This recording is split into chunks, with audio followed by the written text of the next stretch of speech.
มันหลุดมากมันกรรมการบอกว่ามันไหลลงมาหน่อยนึงครับไหลมันแต่ว่าเอาเข้าที่แล้วเราเขียมหำเลยเขียมหำแล้วเขียมจานเอาเข้าที่แล้วสู้แล้ว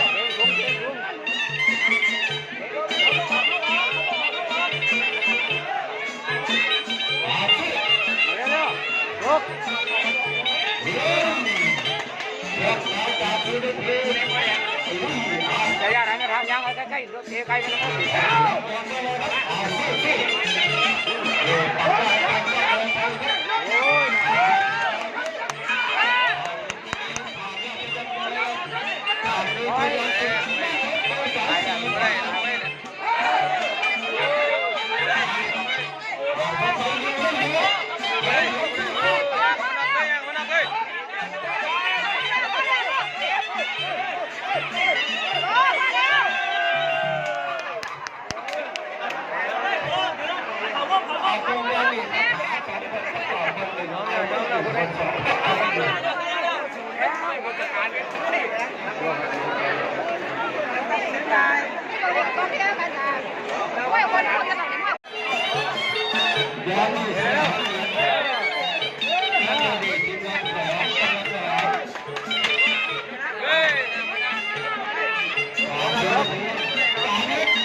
มันหลุดมากมันกรรมการบอกว่ามันไหลลงมาหน่อยนึงครับไหลมัน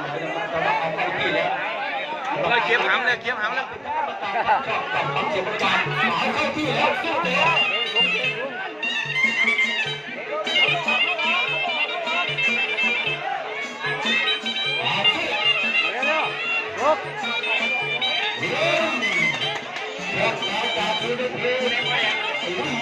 จะย่าไหนนะทางยังใกล้ๆรถเทใกล้กัน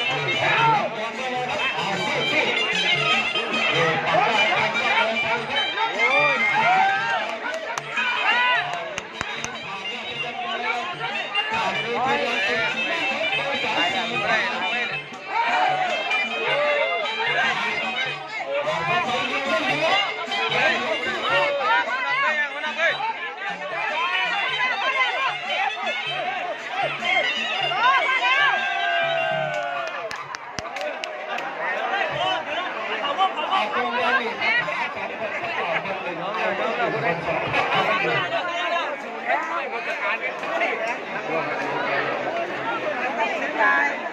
็ไม่ได้มาทางว่าคนคนจะ